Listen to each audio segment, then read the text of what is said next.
continuar nuestro estudio de Segunda de Corintios hoy.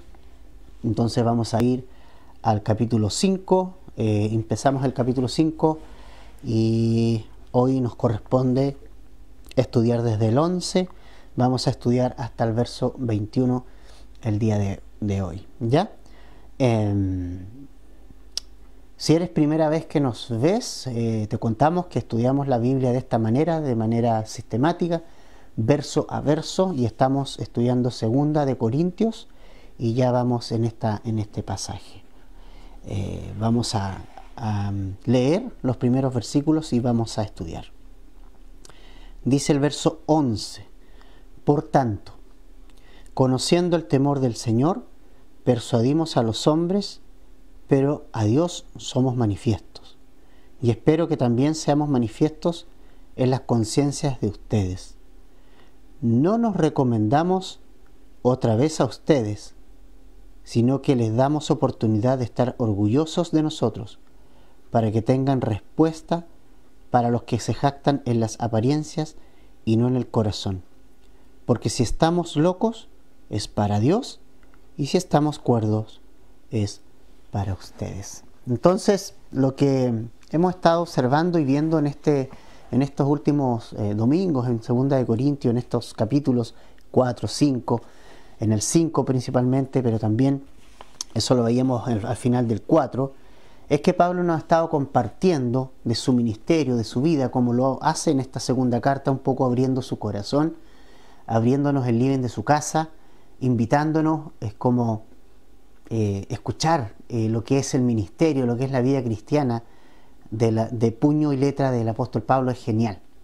Es genial y él nos ha dicho algo que es importante, es que finalmente poniendo en perspectiva correcta las cosas, la verdad es que las cosas que puedan pasar en este mundo son temporales, pero lo que nosotros hacemos para Dios y cómo vivimos esta vida para Dios, esa ganancia eterna, ¿no?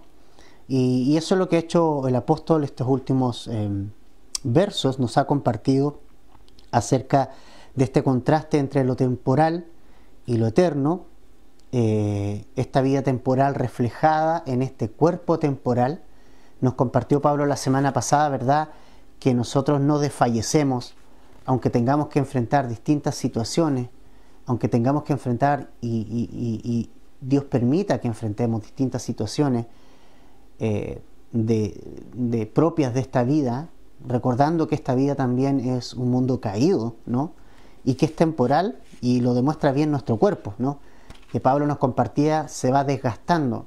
Es un cuerpo que está hecho para ser sepultado en la tierra. El polvo eres y al polvo volverás, regresarás. Mas el alma es inmortal. Y Dios, a los creyentes en Él, a los que creemos en Cristo, nos va a revestir de un cuerpo distinto, diferente, para que estemos disfrutando de su presencia por siempre. Por eso dice el apóstol Pablo en el verso 11, por tanto, ¿verdad? Por tanto, ¿qué? Por tanto, todo lo que nos ha compartido, porque vivimos para lo eterno, porque este cuerpo se desgasta, pero el interior se va renovando, debido a que nuestros cuerpos van a ser transformados, debido a que nosotros vamos a recibir un nuevo cuerpo y vamos a tener, ese cuerpo nos va a permitir estar en la vida eterna y disfrutar con nuestro Señor Jesucristo. Por tanto, también vamos a enfrentar el tribunal de Cristo. Recordemos también que los últimos versos del capítulo del estudio anterior vimos eso, que cada uno de nosotros va a compadecer ante el tribunal de Cristo para dar cuenta de lo que hemos hecho en este cuerpo. Mientras estemos en este cuerpo, vamos a rendir cuentas de eso ante Jesucristo como cristianos, ¿ya? Por tanto, por todas esas cosas, dice Pablo, conociendo el temor del Señor, o sea, sabiendo que Dios es digno de temer también, ¿no? Y es interesante esto porque Pablo nos habla acerca de que un día los cristianos vamos a enfrentar el tribunal de Cristo, pero un día los no creyentes, los que no siguieron al Señor, los que no se humillaron, igualmente van a tener que doblar sus rodillas un día ante Jesucristo y reconocer que es el Señor. El problema es que en ese momento será demasiado tarde y van a tener que enfrentar un juicio. Y ese juicio es ante el trono blanco, un juicio que no es para salvación, un juicio que es para condenación. Entonces Pablo dice, consideremos eso, consideremos, y conociendo el temor del Señor, ¿qué hacemos entonces? Dice Pablo en el verso 11, ¿qué es lo que nosotros tenemos que hacer? Considerando que vamos a estar un día frente al Señor Jesucristo, ¿cierto? Vamos a estar un día ante el tribunal de Cristo como cristianos, no para ser condenados, pero sí para ser probadas nuestras obras allí y nuestras motivaciones. ¿Qué hacemos entonces? Dice, persuadimos a los hombres a que vengan a Jesús, a que hay esperanza en Jesús. Es decir, Pablo dice, yo aprovecho el tiempo, yo aprovecho cada momento de mi vida, dice Pablo, es lo que nos quiere decir, para persuadir a las personas que Dios ponga delante de mí a que vengan a Jesucristo. Y creo que es un llamado para cada uno de nosotros los cristianos, sobre todo en este tiempo, en que estamos viviendo tiempos privilegiados porque el Señor viene pronto. Cuánto más hoy tenemos que nosotros redimir el tiempo, vivir para nuestro Señor Jesucristo. Debemos de, como dice la Escritura también, aprovechando bien el tiempo. Los días son malos, pero los cristianos lo podemos aprovechar bien. Y la manera de aprovecharlos bien es persuadiendo personas, ¿no?, a que vengan a Jesucristo. Y creo que esto es súper importante porque la palabra persuadir tiene una connotación de convencer acerca de algo que es verdadero. Proclamar algo real, algo auténtico, algo verdadero. ¿Ok? Tiene que ver con eso. Y Jesús es la verdad para este mundo perdido. Jesús es el camino, Jesús es la verdad, Jesús es la vida. Y Pablo aprovecha cada momento y nos insta a nosotros a que podamos persuadir a los hombres. ¿Por qué? Porque sí, un día va a haber un juicio. Un día las personas van a tener que pararse delante del Señor. Y si no tienen a Cristo en el corazón, ellos son condenados. Pero también un día nosotros como cristianos vamos a estar parados delante del Señor. No para condenación, vuelvo a insistir, vuelvo a recalcar, pero sí para presentarnos qué hicimos con lo que el Señor nos entregó a administrar a nosotros. Cómo administramos nuestro dinero, cómo administramos nuestra familia, cómo administramos la iglesia, el don que nos dio, los talentos. ¿Qué hicimos? Él nos dio una comisión. ¿Qué hicimos con esa comisión? Entonces me encanta Pablo porque es una persona que siempre persuadía a personas y aprovechaba el tiempo para persuadir a las personas a venir a Jesucristo. Fíjate que en una oportunidad el apóstol Pablo estuvo, en varias oportunidades, estuvo delante de personas importantes. Estuvo delante de judíos. Él cada lugar que visitó, de hecho en Corinto también lo hizo así, y en todas partes donde iba, visitaba la sinagoga del lugar. Y allí iba con las escrituras y les hablaba acerca del Evangelio de Jesucristo. Pablo no perdía el tiempo, pero hoy día vemos cristianos que nosotros perdemos el tiempo tratando de llevar a la gente a cualquier cosa menos a persuadirlos que vengan a Jesucristo y la necesidad que tienen de Jesucristo. Fíjate que Pablo estuvo en una oportunidad en varias, pero quiero recalcarte algo. En Hechos capítulo 25 y 26, Pablo, ahí hacia el final del 25 es detenido, él permanece un tiempo detenido, aunque se le dieron algunas libertades por parte de Festo, ¿no? Y en una oportunidad, tuvo que compadecer y estaba Festo con el rey Agripa II, y él lo enfrentó allí y tuvo que defenderse de cierta manera de los cargos que a él le imputaban, ¿no? Lo trajeron los judíos, ustedes saben, por asuntos de la ley, que él hablaba contra Moisés, y lo acusaban de cosas completamente falsas, como también acusaron falsamente a Jesús. Pero él estaba allí. Y fíjate, te voy a llevar un pasaje que me gustaría que lo buscaras. Hechos capítulo 26, versos 25 al 29. Anda por un momento ahí. Hechos 26, versos 25 al 29.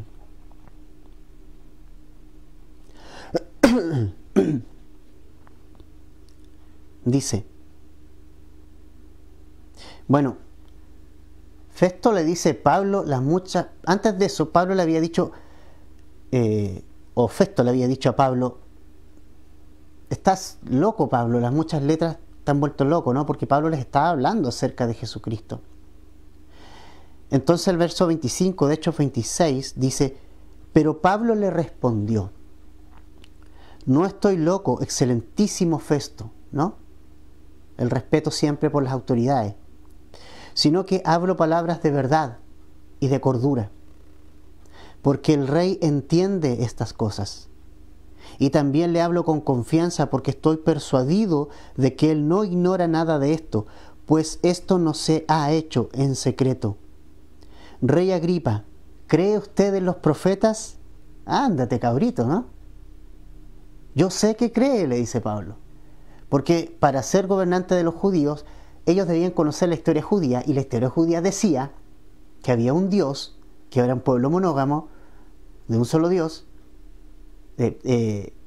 monoteísta, perdón, de un solo Dios, y que estaba la ley, y tenía que conocer la ley. ¿Y de quién hablaba la ley? ¿Se acuerdan que Jesús dijo que la ley hablaba de él? Bueno, entonces Pablo le dice, en el verso 27 de Hechos 26, Rey Agripa, ¿cree usted en los profetas? Yo sé que cree. Entonces Agripa II le dijo a Pablo, en poco tiempo me persuadirás, ahí está, a que me haga cristiano. Y Pablo contestó, quisiera Dios que ya fuera en poco tiempo o en mucho, no solo usted, sino también todos los que hoy me oyen, llegaran a ser tal como yo soy, a excepción de estas cadenas. En la Reina Valera dice, el verso 28, ¿a poco me persuades a ser cristiano? Familia, tenemos a un hombre como Pablo enfrentando una autoridad. Y vemos que Pablo les persuade a venir a Jesús, derechamente. O sea, imagínate que un rey con autoridad estaba frente a Pablo. Un rey, una eminencia, el gobernante también. Estaban todos ahí. Festo, Agripa, y Pablo aprovecha la instancia y no duda un segundo en ir a la Escritura y decirle y persuadirlos a creer en Jesucristo. Y Pablo derechamente le dice, yo quisiera que aunque pasara poco o mucho tiempo, ustedes fueran un cristiano como yo. Excepto que estén, no les deseo que estén presos, pero sí les deseo que sean un cristiano, un seguidor de Jesús como yo lo soy. Esa es persuasión, eso es persuadir. Y fíjate que, ¿qué harían muchos pastores? ¿Qué harían muchos cristianos del siglo XXI frente a una autoridad? Lo que han hecho muchos. Tienes que ser más justo, Festo. Tienes que ser más... tienes que tener más mano abierta con los pobres. Festo, Agripa, tú tienes que terminar con el hambre del imperio. Tienes que terminar con la esclavitud. Pablo le dijo, yo quiero que tú seas creyente, que vengas a Jesús. ¿Te das cuenta de la diferencia? ¿Te das cuenta de la diferencia? De lo desenfocado que muchas veces estamos en lo que Dios desea de nosotros. ¿Te fijas que estamos desenfocados? ¿Por qué Pablo hablaba de Cristo y persuadía a Cristo a quien fuera? Por todo lo que hemos visto anteriormente, porque él sabía que esta vida es temporal. Todo los males de este mundo son temporales, pero hay algo que es mayor, que es dónde voy a pasar la eternidad, que es un tema de vida o muerte, de eternidad para vida o para muerte o para condenación. Y ese tema es importantísimo. Y Pablo lo que quiere es que el rey Agripa y toda la gente conozca a Jesús. ¿De qué sirve que esté todo justo en el reino, que nadie tenga hambre, si al final todos se van al infierno? El punto es, familia, ¿cómo estamos aprovechando nuestro tiempo como cristianos?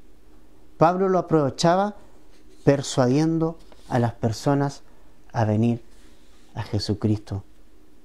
Los cristianos de este siglo desean persuadir a otros acerca de otros temas, menos de la persuasión que Pablo le hizo a Agripa y Festo. La necesidad de venir a Jesucristo. La necesidad de Jesucristo. De ricos, de pobres, de autoridad, da lo mismo. Cualquier persona necesita exactamente lo mismo. Jesucristo y una relación con Jesucristo. Entonces, familia, esto es un tremendo enseñanza para nosotros esta mañana, que hemos sido llamados a persuadir. Hemos sido llamados a persuadir acerca del Evangelio de Jesucristo. Y es algo importante, considerando además que estaremos un día ante el tribunal de Cristo. Y Cristo nos va a decir, a ver, vamos a probar. Yo te di estos talentos, te di estas oportunidades, te di esta familia. Ok, ¿qué hiciste con esta familia? ¿La llevaste a mí? Te di vecinos alrededor. ¿Ya? No trates de cambiar el mundo, de voy a ir a África, que el hambre allá, que el hambre acá. No. Tú tienes un núcleo donde el Señor te ha puesto y comunidad donde el Señor te ha puesto. Y qué importante es que a ese lugar donde tú estás lleves a Jesús. Hay cristianos que los conocen más por su posición política que por seguidores de Jesucristo. ¿Te fijas? Estamos perdiendo el foco, el tiempo, lo hemos perdido por mucho tiempo. Y creo que es súper importante entender esto, familia.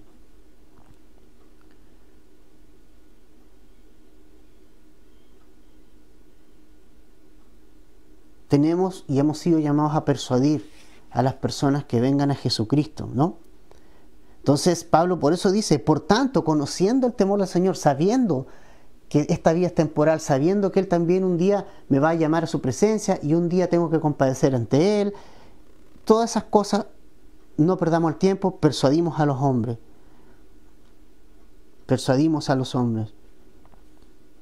Y finalmente también el verso 12 y 13 nos dice algo interesante. Dice, no nos recomendamos otra vez a ustedes, sino que le damos la oportunidad de estar orgullosos de nosotros, para que tengan respuesta para los que se jactan en las apariencias y no en el corazón. Porque si estamos locos, es para Dios, y si estamos cuerdos, es para ustedes. Pablo persuadía a las personas. El ministerio de Pablo evidentemente era un ministerio de fruto. La gente podía observar el ministerio de Pablo, no necesitaba cartas de recomendación, ¿se acuerdan? Porque las iglesias hablaban por sí solas, pues. El Señor usaba la vida de Pablo y él, las personas eran las cartas de recomendación que estaban ahí, ¿no? ¿Quién podía decir algo contra eso? ¿Se acuerdan que habían personas que dudaban de su apostolado y que dónde están tus cartas y dónde están tus... Y todo, la gente le menospreciaba a Pablo por su apariencia física, ¿sabes? Se dice que la apariencia física de Pablo era un pequeñito, era chico, la columna encorvada, ojos saltones y nariz de aguilucho, así. Esa era la apariencia física de Pablo. Y su voz delgada. O sea, qué importante, qué apariencia intimidatoria podía ser esa, ¿no? Me da risa un poco que muchas veces nos hacemos una concepción de, ay, el apóstol Pablo tiene que ser un hombre musculoso de 3 metros. Era una persona que de verdad de apariencia no tenía mayor característica, podemos decir, grande. O sea, era una persona al contrario de apariencia bastante común y menos que común. Pero ¿sabes qué? Pablo dice, yo no quiero que me alaben, yo no quiero que me reconozcan, pero sí quiero prepararles a ustedes, corintios, para que tengan las respuestas a aquellos que ponen en duda nuestro ministerio. Me gusta como dice la NTV, dice, para que puedan responder a aquellas personas que se jactan de tener ministerios espectaculares en lugar de tener un corazón sincero. Esos ministerios espectaculares, ¿cierto? De mucha pompa, de muchas luces, de mucho foco, de mucha onda, ¿no? Y el ministerio espectaculares de estos enemigos de Pablo, que eran de mucha teología, de profundidad, de sabiduría, de un lenguaje de otro mundo. Y Pablo dice, Dios escogió a lo débil para avergonzar a lo fuerte. Entonces, la apariencia no era la más idónea de Pablo, pero sí su corazón. Dios usa gente así, gente nada de espectacular, simplemente que tiene un corazón humilde delante del Señor. Y Dios puede hacer de esas personas y Él las va a capacitar. Dios no llama a los capacitados, capacita a los llamados. Mira a Pedro, por ejemplo, un pescador. Pero un pescador que cuando tú lees su primera carta habla de términos como la presencia de Dios. Y tú dices, ¿de dónde sacó eso? No pasó por ninguna escuela rabínica. Efectivamente, pero pasó por la mejor escuela, la escuela de Jesús. Conoció a Jesús. Y esa es la mejor escuela. La mejor escuela teológica es conocer a Jesús y conocer su palabra. Al conocer a Jesús, vas a conocer su palabra. Y eso Dios, y el Señor te va a capacitar. No es un tema de apariencia, ¿verdad? Ahora, entonces, de los versos 14 al 17 va a hablarnos Pablo acerca de esta nueva vida, ¿no? Que nosotros persuadimos a las personas para que vengan a esta nueva vida. Y persuadimos a las personas porque nosotros ya hemos sido persuadidos también. Verso 14 de 2 de Corintios 5 dice, pues el amor de Cristo nos apremia, habiendo llegado a esta conclusión, que uno murió por todos, y por consiguiente todos murieron. Y por todos murió, para que los que viven ya no vivan para sí, sino para aquel que murió y resucitó por ellos. De manera que nosotros de ahora en adelante ya no conocemos a nadie según la carne, aunque hemos conocido a Cristo según la carne, sin embargo ya no lo conocemos así. De modo que si alguno está en Cristo, nueva criatura es, las cosas viejas pasaron, he aquí, todas son hechas nuevas, ¿cierto? Discipulado número 2, ese es uno de los versículos que se tienen que aprender. Entonces, Pablo dice acá que todo lo que él hace, todo lo que Pablo hace, el persuadir a las personas, el ministerio, todo, es impulsado por una sola cosa.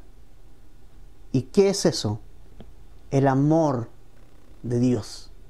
El amor de Cristo es lo que impulsa al apóstol a hacer lo que hace. Me encanta. El amor de Cristo me apremia, nos apremia, dice Pablo, a todos los que están trabajando con Él. Porque Pablo no es solo. Pero él dice, a todos los que están en este ministerio, lo que nos apremia, lo que nos impulsa, lo que nos mueve, es el amor de Jesucristo. Esa es la motivación correcta por las cuales hacer las cosas. Hacerlas por amor de Jesucristo. Que sea el amor de Jesucristo el impulso que te hace mover y te hace hacer lo que estás haciendo. Te lleva a hacer lo que estás haciendo. Es el impulso, la obra de Jesucristo, su muerte, su resurrección, su amor por nosotros, por Pablo en este caso, fue lo que llevó a Pablo a los rincones más apartados del mundo. Piensa tú que llegó a Roma, piensa tú que llegó a a España. Interesante. ¿Y por qué hizo eso Pablo? ¿Quería darse un tour por el mundo? ¿Quería conocer Europa, el Asia antiguo? ¿Quería hacer eso? No. Fue movido por Cristo, fue movido por su amor. Y Pablo quería llegar a Roma, y él quería llegar a Roma tal vez en un viaje misionero normal, pero él llegó a Roma como de la manera que Dios quiso que llegara, no sin dificultades, con un naufragio a cuestas y encadenado. Pero llegó a Roma y allí predicó el Evangelio. Y donde Pablo estuvo, persuadió personas a que vinieran a Jesucristo. Y llegó a España, dice la historia. Muchos dicen que sí, que efectivamente llegó a España. O sea, todo eso, el impulso de todo eso, fue el amor de Cristo moviendo el corazón de Pablo. Y eso es súper importante, familia. Si el amor de Cristo no te está moviendo, lo que hagas para Cristo carece, va a carecer de resultado, va a carecer de pasión, va a carecer de fruto. Porque lo estás haciendo religiosamente y no motivado, ni impulsado, ni movido por el amor que Jesucristo te tiene y te ha mostrado y te ha dado. Ahora, interesante lo que dice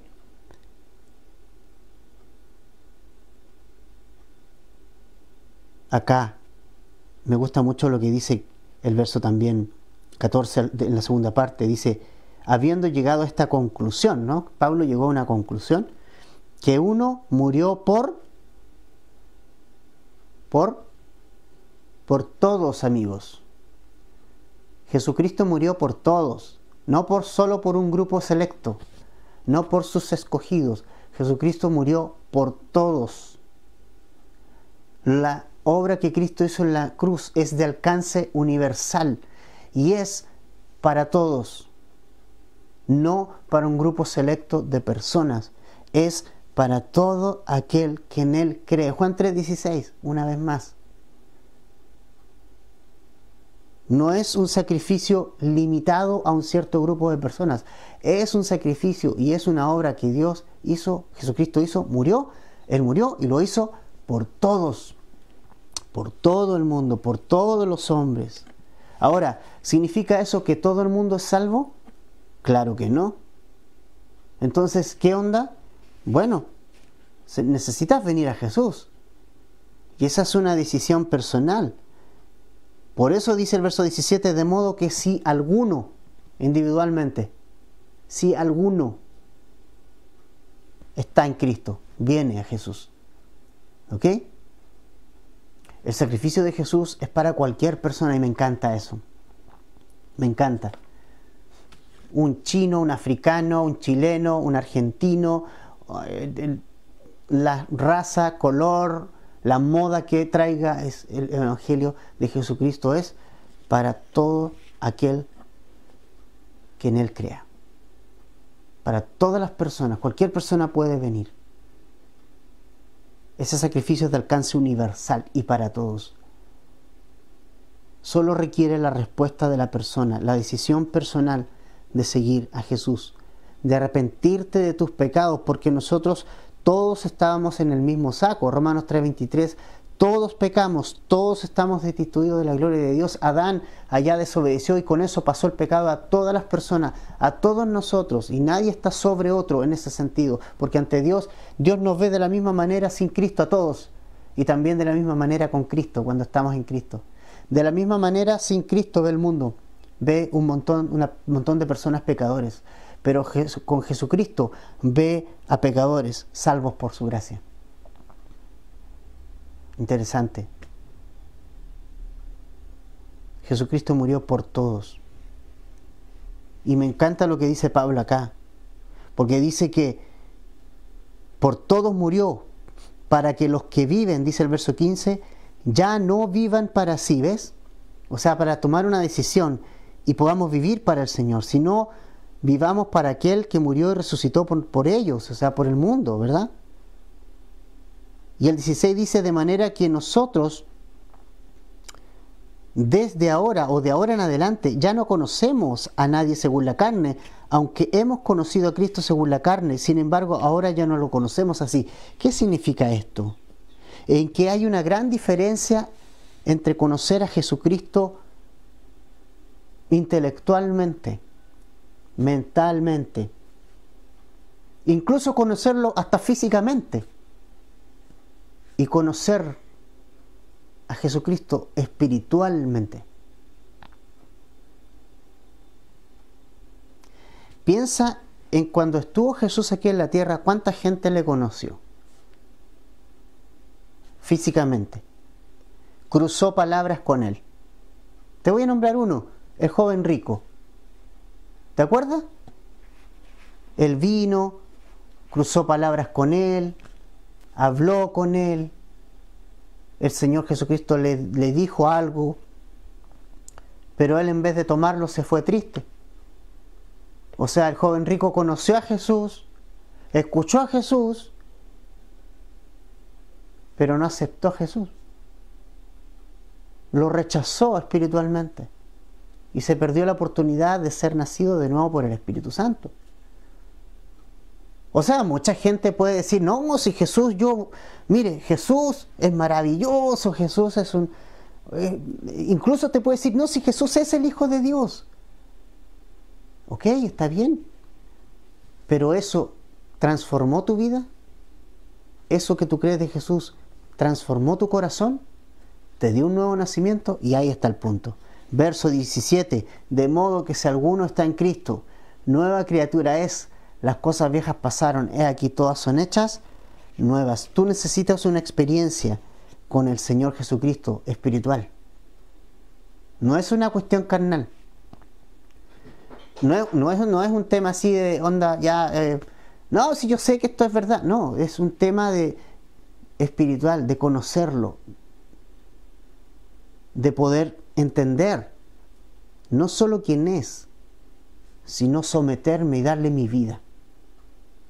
Ese es el punto, ¿ya? Piensa que Pablo, antes de venir a Jesucristo, aquí como está ahora, también conoció a Jesucristo. Yo creo que muchos dicen, fíjate, que Pablo conoció a Jesús porque, mira, Pablo dice que era un fariseo de fariseos, ¿cierto? Fariseo de fariseos. ¿Qué hicieron los fariseos con Jesús? Lo crucificaron, ¿cierto? Lo juzgaron. Ahora, cuando Esteban fue apedreado, ¿quién estaba ahí observando eso y dando su aprobación? Pablo. ¿Cuántos años después de la muerte y resurrección de Jesucristo ocurrió ese hecho? Poquitos días. O sea, es muy probable que tal vez Pablo haya estado y haya visto incluso desde lejos, a lo mejor haber conocido a Jesucristo. Claro, después Jesucristo estuvo con Pablo 3 años en el desierto de Arabia luego de ser convertido, donde recibió toda la instrucción de Jesucristo directamente, ¿ya? Pero ahí lo conoció espiritualmente. Una revelación a su corazón y a su vida.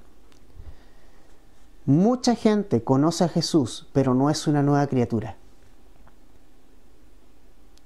Pero cuando vengo a Jesucristo, rindo mi voluntad a su voluntad. Cuando pongo mi vida a sus pies, mi corazón, Él me hace una nueva criatura. Ahí sí. Me hace una nueva criatura. Pone su Espíritu en mi corazón, su Espíritu Santo, y me regenera. No me refacciona, no me rehabilita, me regenera, que es diferente, que es distinto. Yo trabajé por mucho tiempo en programas de rehabilitación de drogas y te digo que la verdad es que nunca vi un rehabilitado en mi vida. Nunca. Solamente cuando algunas de esas personas habían rendido sus vidas a Jesús y veía una motivación distinta, que Jesucristo había transformado sus corazones.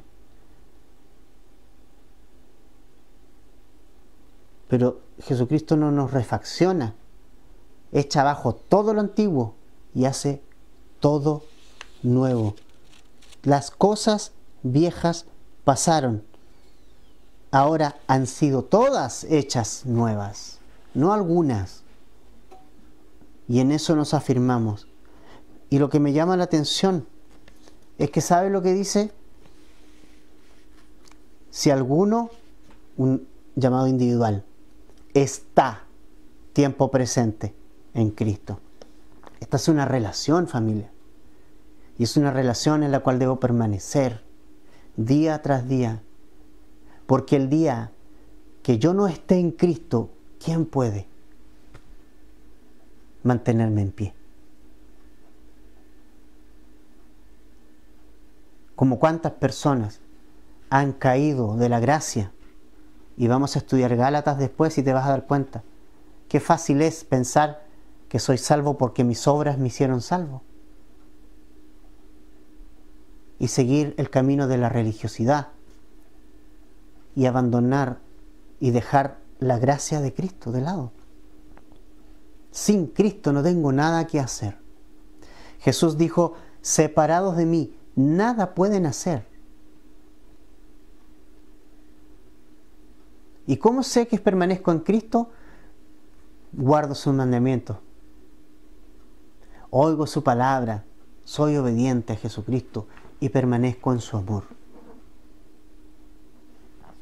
Entonces, interesante, ¿no?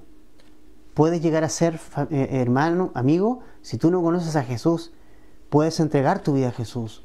Él te va a hacer una nueva criatura, una nueva persona, regenerada por el Espíritu Santo, por el poder del Espíritu Santo. Vas a ser una nueva persona. No significa que no vas a tener luchas, pero eres una nueva persona. Ya no esclava del pecado. Ya no un hombre amarrado al Adán, al primer Adán, sino a este segundo Adán, al perfecto, al que cumplió todo, al que pagó por nosotros la deuda. Entonces, es de lo que Jesús le habló a Nicodemo, ¿no? De modo que si alguno está en Cristo, nueva criatura es, las cosas viejas pasaron y aquí todas son hechas nuevas. Es como lo que le habló a Jesús a Nicodemo, ¿no? Le dijo, porque de tal manera amó Dios al mundo, que ha dado su Hijo unigénito para que todo aquel que en él crea no se pierda, mas tenga vida eterna. Cuando Nicodemo le preguntó, ¿y cómo se hace eso? Jesús le dijo, mira, lo que es nacido de la carne es nacido de la carne, pero hay un nacimiento espiritual, le dijo Jesús. Nadie puede ser nacido de nuevo carnalmente, sino que debes nacer de nuevo espiritualmente. Es algo que Dios hace en tu vida. ¿Cuándo? Y ahí viene Juan 3:16, cuando tú crees en Jesús, cuando crees y tomas ese sacrificio en la cruz, y tú dices, yo creo en eso, y pones tu vida a los pies de Jesucristo, y tomas ese sacrificio para ti, de manera personal. Viene Jesús, el Espíritu Santo lo pone, una nueva criatura, nuevas motivaciones. Para la carne eso no se puede, es imposible, pero el Espíritu Santo lo hace posible. Versos 18 al 19 de 2 Corintios 5. Y todo esto procede de Dios. Me encanta, ¿no? Aquí no puse nada. Lo único que hice fue creer. Creer es lo único. Pero todo esto procede de Dios, ¿no? Dios amó al mundo. Dios envió a su Hijo Jesucristo, el Padre. Jesucristo obedeció al Padre. Jesucristo fue a la cruz. Jesucristo resucitó. Y todo esto procede de Dios, quien nos reconcilió con Él mismo por medio de Cristo. La única manera de reconciliar este mundo con Dios es por medio de Cristo. Y nos dio el ministerio de la reconciliación. O sea, fuimos reconciliados para ser conciliadores o portadores del mensaje de la reconciliación. Es decir, que Dios estaba en Cristo reconciliando al mundo con Él mismo, no tomando en cuenta al hombre sus transgresiones, y nos ha encomendado a nosotros la palabra de la reconciliación. ¡Qué maravilla! Es una maravilla. Pablo dice, mira, Pablo dice en otra oportunidad, Señor, yo no sé cómo Jesucristo me llamó a ser apóstol, cuando yo era perseguidor de Él. O sea, estaba era contra Dios, contra Cristo. Pero la gracia de Cristo pudo más y Él respondió al llamado de Jesucristo. Ojo, Él respondió y dijo: Señor, ¿qué quieres que haga? Aquí está mi vida, aquí está mi corazón, me rindo ante ti, Señor. Y ahí el Señor lo usó grandemente y fue el hombre más usado en el Nuevo Testamento. Tenemos estas cartas ahora para edificarnos hoy. Hemos sido reconciliados con Dios, no por nuestros méritos personales, sino porque simplemente el Señor nos perdonó nuestros pecados, porque Cristo llevó nuestros pecados por nosotros. Y nosotros fuimos a Cristo y nos aferramos y nos amarramos y nos agarramos de ese sacrificio. Bebimos de su sangre, comimos de su carne y vinimos a ser salvos. Y hemos sido reconciliados con Dios. Y ese es el mensaje que hoy tenemos que llevar a este mundo entero. Reconcíliense con Dios. Esto es como si Pablo estuviera diciendo: por favor, mira lo que dice el 20. Por tanto, somos embajadores de Cristo, como si Dios rogara por medio de nosotros. En nombre de Cristo les rogamos: reconcíliense con Dios. O sea, mira lo que Pablo está diciendo. Pablo está diciendo: mira, nosotros somos discípulos de Jesús y ahora Dios quiere reconciliar a más personas con Él. Y ahora Dios dice: yo los tengo a ustedes, hijos míos, para que ustedes hagan eso. Pero resulta que nosotros estamos haciendo cualquier otra cosa. Y Jesús dice, es como si, Pablo dice acá, es como si Dios quisiera y rogara: oye, reconcíliense. ¿Y a quién tiene Dios para llevar el mensaje? A nosotros. Y el mensaje es: reconcíliese con Dios. Al que no conoció pecado, lo hizo pecado por nosotros para que fuésemos hechos justicia de Dios en Él. Ese es el mensaje de reconciliación. El mensaje de reconciliación es que Jesucristo pagó la deuda del pecado que nosotros teníamos. Éramos por naturaleza, dice Efesios, hijos de la ira, todos nosotros. Pero la bendita esperanza es que ahora nosotros hemos sido perdonados por Dios por medio de Jesucristo, quien no conoció pecado, pero se hizo pecado por nosotros. Jesucristo hizo lo que hizo voluntariamente. Nadie lo obligó a ir ahí. Él voluntariamente dice: yo mismo pongo mi vida y yo mismo la vuelvo a tomar. ¿Ok? Y somos embajadores de este Jesucristo, familia. Somos embajadores. Qué genial es eso. Qué genial es eso. ¿Qué es un embajador?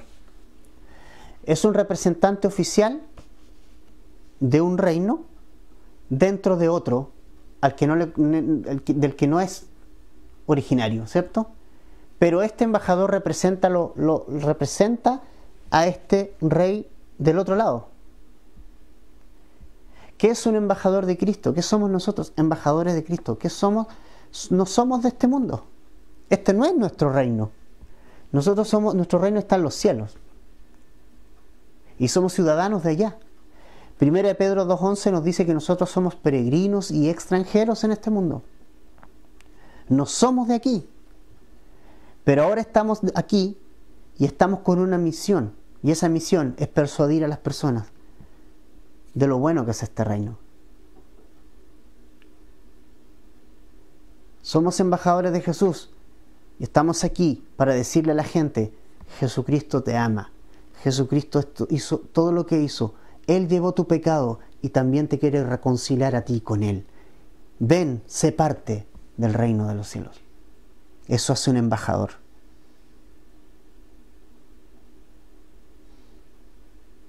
Hemos sido llamados, familia, para traer buenas noticias a este mundo. ¿Cómo estamos aprovechando este tiempo, familia? Considerando más aún que el Señor viene pronto. Creo que las palabras de esta mañana son: persuadir, nueva criatura, reconciliación, embajadores. O sea, hemos sido reconciliados con Dios. Somos nuevas criaturas. Y ahora somos reconciliados para reconciliar a otros con Dios. Y somos embajadores para traer otros a Cristo, ¿Cómo estamos con eso, familia? ¿Cómo estamos con eso? ¿Eres un buen embajador o ahí nomás, no? Es una vergüenza algunos embajadores cómo se comportan en otros países, que no representan bien a su propio país. O sea, ¿qué tipo de embajadores somos de Cristo en donde tú estás? Donde tú estás, ahí. Tus hijos, tu esposa, tu familia, más cercanos, tus vecinos. ¿Qué tipo de embajador estás siendo? Y es tiempo para persuadir, familia. Para persuadir. Jesús viene pronto. Y si tú no conoces a Cristo, si hay alguien que no conoce a Cristo, que todavía no tiene ese conocimiento intelectual, pero no ha experimentado a Jesucristo espiritualmente, como un nuevo nacimiento en su vida, ríndete a Jesús. Ríndete. Rinde tu voluntad a la voluntad de Cristo y síguelo. Y el Señor va a poner su espíritu en tu corazón y te va a hacer una nueva criatura. Padre, gracias por este tiempo.